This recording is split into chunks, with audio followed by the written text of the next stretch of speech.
Okay, let's jump right into the incredibly complex, absolutely mind-bending Neo Gnosticism of sci-fi author Philip K. Dick. Now, you probably know him as the brilliant mind behind the stories that inspired massive movies like Blade Runner and Minority Report, right?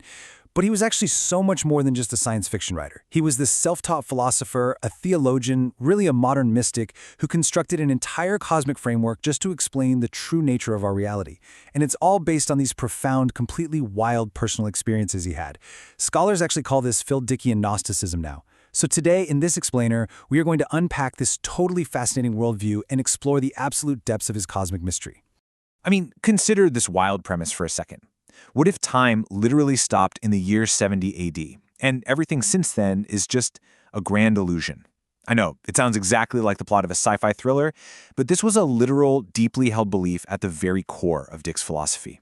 To really wrap our heads around how he arrived at the conclusion that we're basically trapped in an ancient, invisible empire, we need to completely reconstruct our understanding of the universe, piece by piece.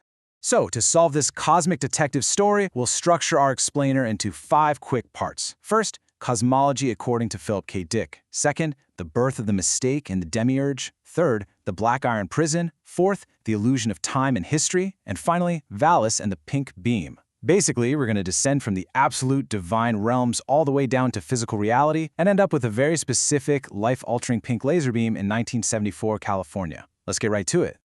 Section 1. Cosmology according to Philip K. Dick.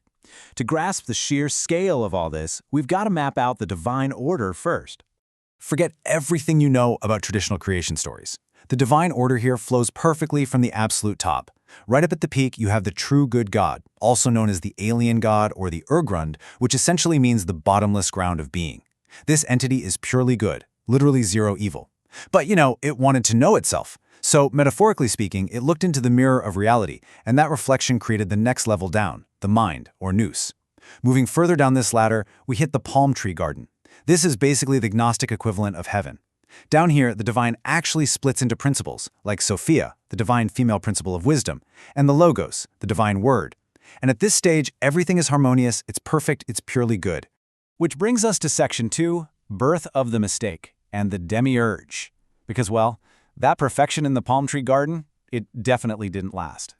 It was shattered by a massive, inciting cosmic incident, and this is absolutely crucial to understand. Sophia acted totally alone. Without her divine counterpart and without permission from the true good God, she accidentally created this flawed offspring. This offspring is known as the demiurge, or the artifact.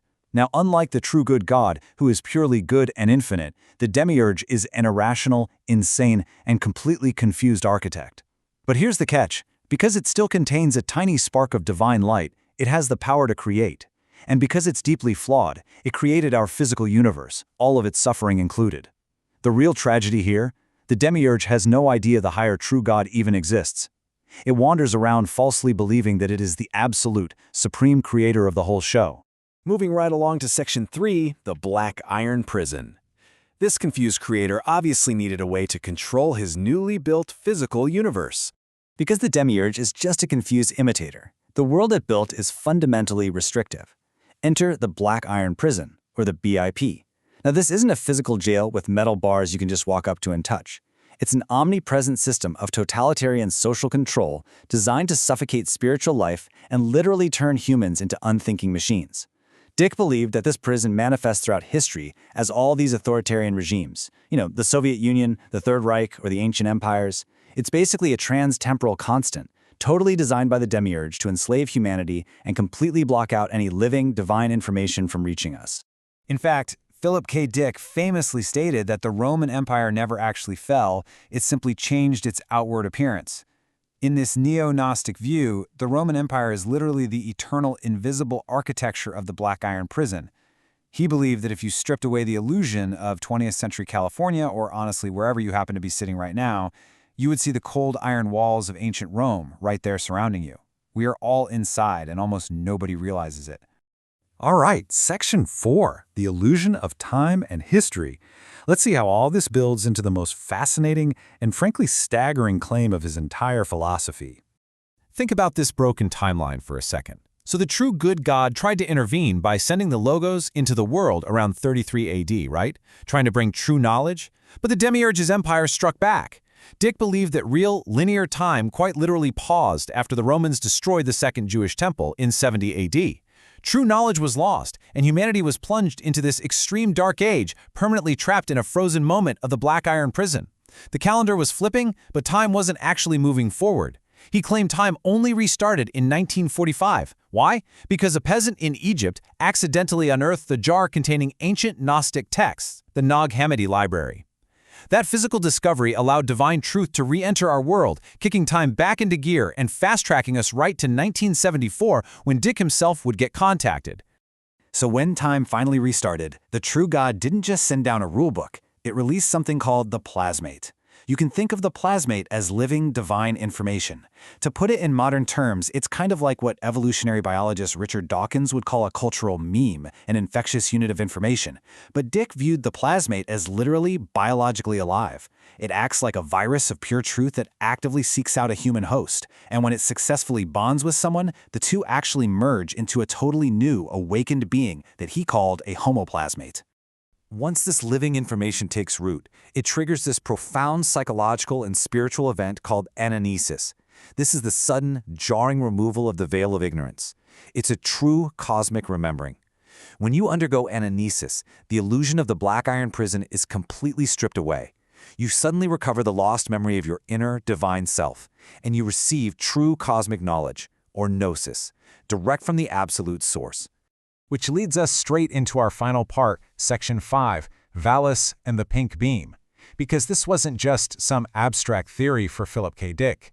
This is exactly what the guy claimed happened to him in real life.